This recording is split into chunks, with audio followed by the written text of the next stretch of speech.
मित्रांनो, ठरलं तर मग या मालिकेच्या आजच्या भागामध्ये आता प्रियाने साक्ष दिलेली असते की साक्षीनेच विलासचा खून केलाय। शेवटी सत्य आज तिने कोर्टामध्ये सांगितलेलं असतं। साक्षीने सुद्धा रागाच्या भरात आता प्रियाविरोधात साक्ष देऊन प्रियानेच सगळे पुरावे नष्ट केल्याचं सांगितलेलं असतं आणि मग त्या दोघीही आता या मर्डर केसमध्ये दोषी असतात। त्यामुळे आता कोर्टामध्ये एकच भयानक शांतता पसरते। बिचारा रविराजच्या डोळ्यातून पाणी येतं, कारण आपल्या लेकीनेच आपल्यापासून हे सत्य लपवलं असं त्याला वाटत असतं। मग त्यानंतर जज साहेब म्हणतात की संपूर्ण महाराष्ट्रात गाजलेल्या वात्सल्य आश्रम खून खटल्याला आज वेगळंच वळण मिळालं, कारण खुन्याला साथ देणारी प्रिया मधुकर यांनी तर आज अगदी कोर्टामध्ये खरी साक्ष दिली। तेव्हा साक्षी आणि प्रिया या दोघीही एकदम गप्प असतात। साक्षीच्या डोळ्यात आता पाणी असतं। महिपत लेकीकडे पाहतच राहतो। मग त्यानंतर मिस साक्षी यांनी मिटवलेल्या सर्व पुराव्यांबद्दल सुद्धा माहिती दिली। मिस साक्षी शिखरे यांनी स्वतः केलेल्या गुन्ह्याची सुद्धा कबुली दिली। तेव्हा सगळेजण साक्षीकडे पाहतात। तिने सुद्धा खूपच रागात साक्षीकडे आता पाहत असते आणि आतापर्यंत सादर झालेल्या पुराव्यांवरून हे कोर्ट अशा निर्णयाला आलं आहे की असं म्हणून जज साहेब आता निर्णय देणारच असतात की या दोघींना नक्की कोणती शिक्षा होणार, काय शिक्षा होणार। तेव्हा सगळेजण अगदी शांततेत असतात। मग आता अर्जुनला सगळ्या त्या 2.5 वर्षापूर्वीच्या गोष्टी आठवतात की कशा प्रकारे सायली माझ्याकडे आली होती आणि माझ्या मधुभाऊंची केस घ्या अशी मला रिक्वेस्ट करत होती। मग आता अर्जुनने तसा तिला शब्दसुद्धा दिलेला असतो की खरंच मी मधुभाऊंना इनोसंट प्रूव्ह करून तुमची ही केस घ्यायला तयार आहे। त्यानंतर आता महिपतला सुद्धा आठवतं की कशा प्रकारे माझी लेक मला अगदी सांगत होती, प्लीज अण्णा मला नाही जायचं त्या जेलमध्ये पुन्हा, कारण त्या बायका कशा आहेत तुम्हाला माहिती आहे ना, त्या माझा जीव घेतील, त्या मला मारून टाकतील। म्हणूनच महिपतने तिला शब्द दिलेला असतो की बाळा मी तुला काहीही होऊ देणार नाही, तू काळजी करू नकोस आणि आपल्याला आयुष्यात कधीही जेलमध्ये जायचं नाही, जेलचा विषय काढायचाही नाही असंही माझ्या अण्णाने मला सांगितलं होतं। तुझा बाप तुला कधीही जेलमध्ये जाऊ देणार नाही, हे माझं तुला वचन आहे असं महिपतने आता वचन साक्षीला दिलेलं असतं। त्या दोघांना एकाच वेळी ते वचन आठवतं, पण आता महिपत पूर्णपणे हरलेला असतो, कारण अर्जुन आज जिंकलेला असतो आणि महिपतने एवढी फी देऊन देखील दामिनी ही केस लढूच शकलेली नसते। मग त्यानंतर सगळ्यांचं लक्ष अगदी निकाल काय लागणार याकडे असतं, कोणती शिक्षा या दोघींना मिळणार याकडे असतं। तेव्हा जज साहेब सांगू लागतात विलासचा खून मधुकर पाटील यांनी केलेला नसून आता जज साहेबांनी एवढंच सांगतात, इकडे सगळ्यांना खूप आनंद होतो। अर्जुन तर अगदी मोकळा श्वास घेतो। त्यानंतर सायलीसुद्धा खुश होते, पूर्ण आजी त्याचबरोबर घरातील सर्वजण आश्चर्याने आता मधुभाऊंकडे पाहतात, तर मधुभाऊंना सुद्धा तेवढाच आनंद होतो। तर महिपत आणि साक्षीला एकदम असा धक्काच बसतो, त्यांचे चेहरे अगदी पाहण्यालायक होतात। मग पुढे जज साहेब सांगतात त्यांना म्हणजेच मधुभाऊंना निर्दोष मुक्त करण्यात येत आहे। आता असा जज साहेबांनी कोर्टाने निर्णय दिल्यामुळे सायली खूप खुश होते। तर अर्जुनची 2.5 वर्षांची मेहनत आज फळाला आलेली असते। फायनली तो केस जिंकलेला असतो आणि त्याच्या चेहऱ्यावर तो आनंद स्पष्टपणे दिसत असतो। चैतन्य देखील तेवढाच खुश होतो, तर कुसुम सुद्धा। आणि मग आनंदानेच कुसुम लगेचच सायलीला मिठी मारते।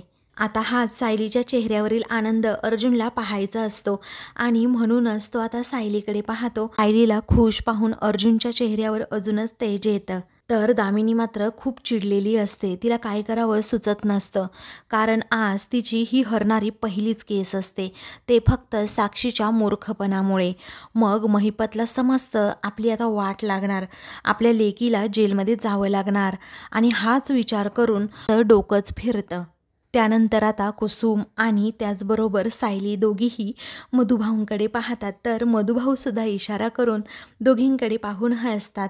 अस्मितामध्ये खूप आता बदल झालेला असतो, सुद्धा सायलीच्या खांद्यावर हात ठेवते आणि तिचंही अभिनंदनच करते। त्यावेळी पाणवलेल्या डोळ्यांनी रविराज मधुभाऊंकडे पाहतो। पुढे आता कोर्ट निर्णय देणार असतं की साक्षीला नक्की काय शिक्षा मिळणार। तेव्हा जज साहेब सांगतात की आता विलासचा खून केला म्हणून मिस साक्षी शिखरे यांना असं ते निर्णय देणार तितक्यातच कोर्टामध्ये अगदी भयानक शांतता असते.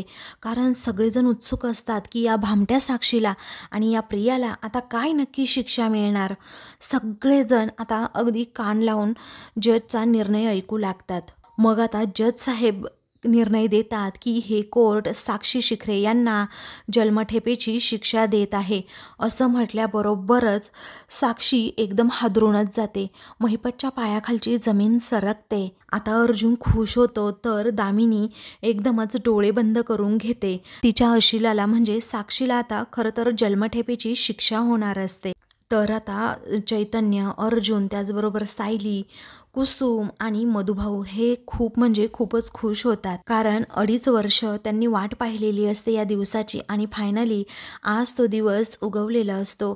आणि आज केस जिंकून अर्जुनने प्रूव्ह करून दाखवलेलं असतं की मी अजूनही सत्याच्याच बाजूने आहे. आता साक्षीला जन्मठेपेची शिक्षा मिळणार या विचाराने आता पत्रकारांची लगेच लगबग सुरू होते.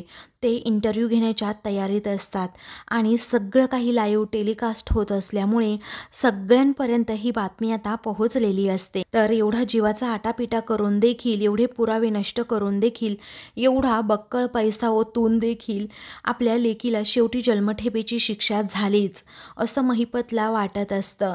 त्यानंतर जज साहेब आता प्रियाच्या बाबतीत काहीतरी निर्णय घेणार असतात.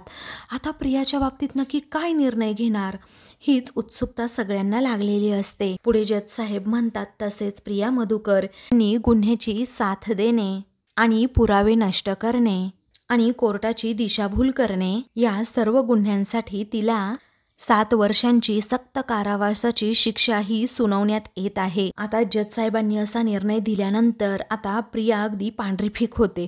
ती खूप घाबरते, तिला धक्का बसतो आणि मग आपल्या लेकीला 7 वर्ष कारावासाची शिक्षा होणार या विचाराने आता रविराजच्या डोळ्यातून खळखळा पाणी येतं.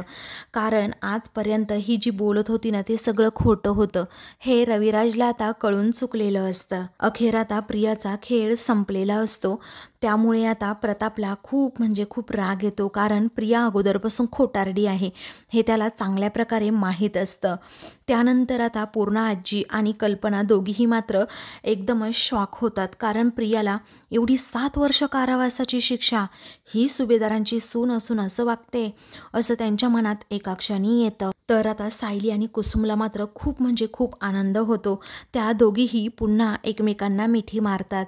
कारण अगोदरपासूनच प्रिया खोटारडी आहे हे त्या दोघींना चांगलंच माहीत असतं आणि खोटेपणाची ही खोटीच शिक्षा मिळते हे आज सिद्ध झालेलं असतं आणि म्हणून त्या दोघींच्या चेहऱ्यावर तेवढाच आनंद असतो.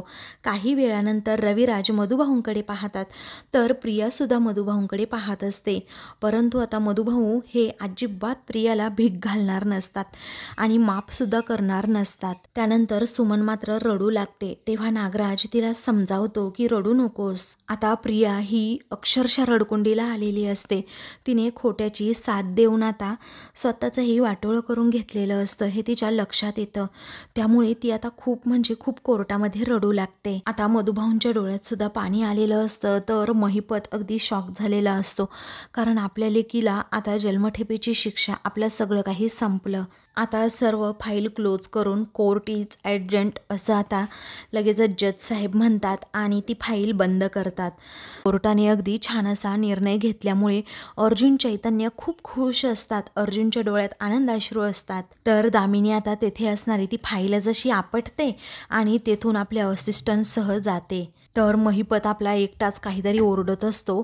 परंतु आता कुणीही त्याच्याकडे लक्ष देत नसतं. तर सायली आता लगेचच मधुभाऊंकडे येते आणि मधुभाऊंना मिठी मारते. तर आता कुसुमला देखील आता मधुभाऊ जवळ घेतात. साक्षी आता अण्णाकडे पाहत असते कारण अण्णाला साक्षीची खूप काळजी असते आणि तो आता कोर्टासमोर ओरडून ओरडून सांगत असतो, माझ्या लेकीला जन्मठेपेची शिक्षा देऊ नका, देऊ नका. सगळेच जण आता त्याच्याकडे दुर्लक्ष करत असतात. इकडे कुसुम अगदी अर्जुनच्या पायाच पडते आणि म्हणते, देवासारखे तुम्ही धावलात. त्यामुळे हे सगळं काही शक्य झालं. तर अर्जुन सुद्धा आपल्या जावयाचे आता आभार मानतो. त्यानंतर काही वेळातच आता प्रिया आणि साक्षीला पोलीस स्टेशनमध्ये घेऊन जाणार असतात. मग आता बाहेर पूर्ण आजी, अस्मिता, कल्पना, प्रताप हे सगळेजण बसलेले असतात. तेव्हा पत्रकार तिथे टपूनच असतात की कधी एकदा आम्हाला सुभेदार फॅमिली भेटतीये जेणेकरून आम्हाला त्यांचा इंटरव्ह्यू घेता येईल.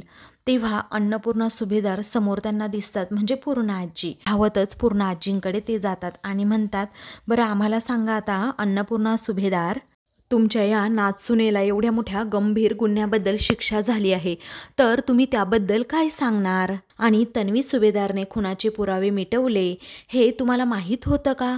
अशी दुसरी महिला पत्रकार विचारते. त्यानंतर आता सायली आणि अर्जुन दोघेही तेथे येतात आणि आपल्या घरच्यांना आता हे पत्रकार लगेचच प्रश्नसुद्धा विचारायला लागले असं अर्जुनच्या मनात येतं आणि त्याला वाईट वाटतं की एका मुलीमुळे, फक्त प्रियामुळे आपल्या अख्ख्या घराला आता एवढा मोठा डाग लागलाय.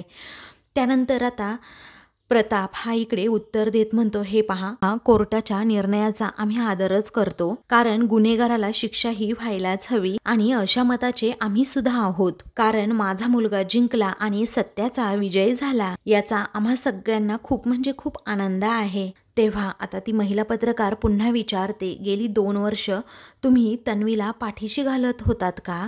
त्यावेळी पूर्णाजी म्हणतात, अहो आम्ही कशाला उगीच पाठीशी घालू? ती काय करत होती आम्हाला खरंच माहीत नाही. उलट माझ्या नातवाने आणि माझ्या नातसुनेने तिचं खरं रूप आम्हा सर्वांसमोर आणण्याचा खूप वेळा प्रयत्न केला, कारण ते दोघे फक्त आणि फक्त न्यायासाठी लढत होते. पूर्णाजींचं हे अगदी पॉझिटिव्ह बोलणं ऐकून इकडे अर्जुन आणि सायली खुश होऊन एकमेकांकडे पाहतात. कारण आता घरच्यांनाही समजलेलं असतं की सायली आणि प्रिया या दोघींमध्ये किती फरक आहे ते. त्यानंतर ती पत्रकार पुन्हा विचारते, घरामध्ये नक्की वागणं कसं होतं त्यांचं, आणि ती गुन्हेगारी प्रवृत्तीची मुलगी आहे असं तुम्हाला वाटतं का? तेव्हा आता आपल्या घरच्यांना उगीच प्रश्न विचारून हे सगळे त्रास देत आहेत. अर्जुनला वाटतं, त्यामुळे तो पुढे येतो आणि नो पर्सनल क्वेश्चन प्लीज असं म्हणून आता तो सगळ्यांना घरी घेऊन जाणार असतो. तेवढ्यातच आता एक शेवटचा प्रश्न विचारतो, म्हणजे तन्वी ही गुन्हेगारी प्रवृत्तीची होती हे तुम्हाला अगोदरपासून माहीत होतं का? आणि याबद्दल तुमच्या भावाचं मत काय आहे? असा अर्जुनला आता प्रश्न विचारण्यात येतो. तर अर्जुन आता दुर्लक्ष करत पुढे चाललेला असतो. तर सर उत्तर द्या असं म्हणून पत्रकार त्याच्या पाठीमागे जात असतात. अर्जुनने उत्तर न देता तो पुढे गेला असल्यामुळे पत्रकारांचा पोपटच होतो. मग मागे आता सुमन, नागराज आणि रविराज हे तिघेही समोरून येत असतात. त्याचवेळी आता सगळे पत्रकार तिकडे धाव घेतात आणि लगेचच रविराजला आता प्रश्न करू लागतात, तुम्ही एवढे मोठे वकील असताना तुमच्या मुलीने एका गुन्हेगाराची साथ दिलीच कशी? आणि तुम्हाला हे सगळं माहीत असून सुद्धा तुम्ही तिचं वकीलपत्र का स्वीकारलं? तर रविराजला आता खूप वाईट वाटत असतं. त्याने आता प्रियाबरोबर एक शब्दसुद्धा बोललेला नसतो आणि प्रियाचं खरं रूप त्याच्यासमोर आल्यामुळे त्याला अगदी टेन्शन आलेलं असतं. आजपर्यंत वकिलीच्या क्षेत्रात आपण एवढं मोठं योगदान दिलं, परंतु आपल्या मुलीमुळे आपलं नाव धुळीस गेलं हे आता रविराजच्या मनामध्ये खंत असते. बिचारा रविराज आपली खाली मान घालून आता चाललेला असतो. तर सर तुम्ही प्रश्नाचं उत्तर अजून दिलं नाहीत असं पत्रकार पुन्हा मागे मागे येत त्यांना म्हणतात. आता पत्रकार हे लगेचच लाईव्ह बातमी देऊ लागतात आणि मग दुसरीकडे आता अश्विन हा सगळी ती बातमी ऐकतो की कशाप्रकारे साक्षीला जन्मठेपेची शिक्षा आणि प्रियाला 7 वर्षांची तुरुंगवास ही शिक्षा दिलेली आहे. तेव्हा हे ऐकून आता अश्विनच्या पायाखालची जमीनच सरकते. ती बातमी पाहिल्यानंतर तो मोबाईलच बंद करतो आणि हे कसं शक्य आहे असा मनातच विचार करतो, कारण प्रिया असं करूच शकत नाही. मला आता इथे तन्वीबरोबर असायला हवं, परंतु आता मी जाऊ तरी कसा, कारण प्रतिमा त्या एकटी इथे आहे. त्याला आता खूप मोठा प्रश्न पडलेला असतो, हे काही सगळं होऊन बसलं. त्याचबरोबर मोठा धक्कासुद्धा बसलेला असतो की प्रिया आता 7 वर्ष जेलमध्ये. तर दुसरीकडे दामिनी आपला कोट उतरवून घरी निघालेलीच असताना पत्रकार तिच्या भोवती गोळा होतात. तिला प्रश्न विचारू लागतात, आयुष्यात तुम्ही ही पहिल्यांदाच केस हरला आहात, तुम्हाला कसं वाटतंय? तेव्हा दामिनी काही बोलणार इतक्यातच अर्जुन सायली तेथे येतात.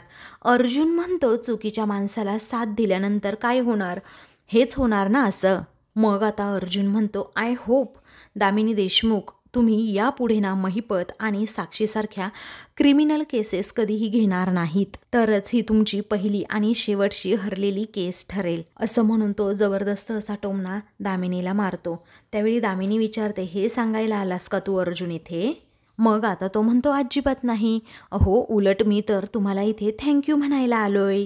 कारण थँक्यू सो मच. तुम्ही जर 30 दिवसांची डेडलाईन दिली नसती तर रिटायर्ड इन्स्पेक्टर सरंजामे हा कधी म्हणजे कधीच खरं बोलला नसता. कारण त्याला असं वाटत होतं की इतक्या कमी दिवसांमध्ये मी तर काहीही करू शकत नाही. आणि याच सगळ्या भ्रमामध्ये तो सगळं खरं बोलून बसला.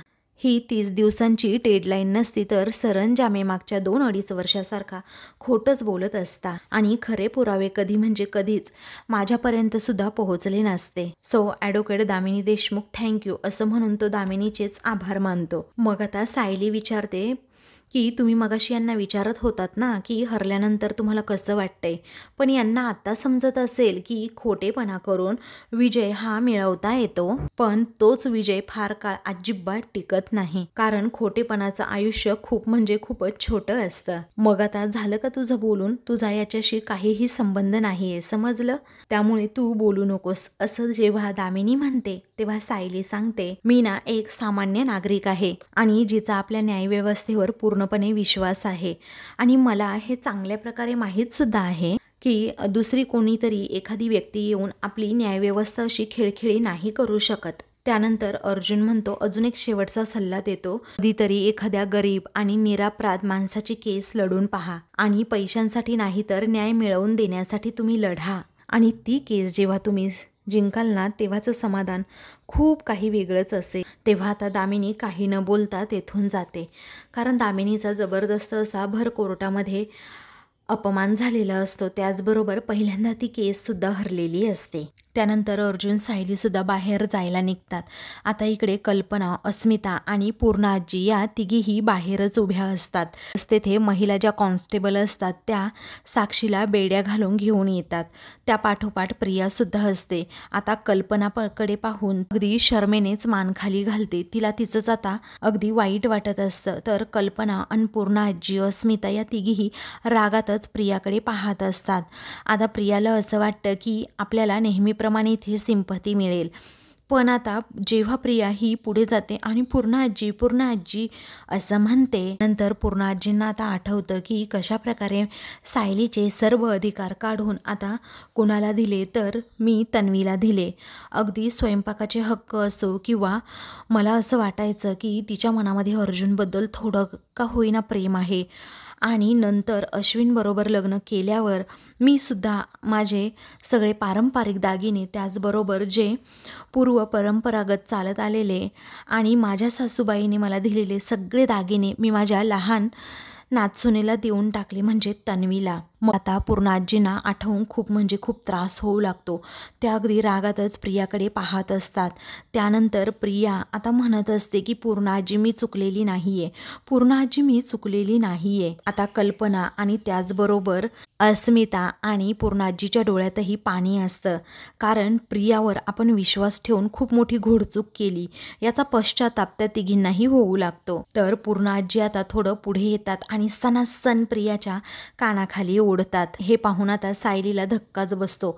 तर रविराज अजूनच रागात प्रियाकडे पाहतो. तेव्हा कल्पनाचा तळपायाची आग आता मस्तकातच गेलेली असते. मग सुमन आणि तेथे असणारे सर्वजण अगदी आश्चर्याने पूर्णा आजींकडे पाहतात. सुमनला थोडं रडू येतं कारण तन्वीवर तिचा जीव असतो. तर आता कल्पना सुद्धा रागात प्रियाकडे पाहते. प्रिया मात्र एक वेगळ्या आशेने तिच्याकडे पाहत असते.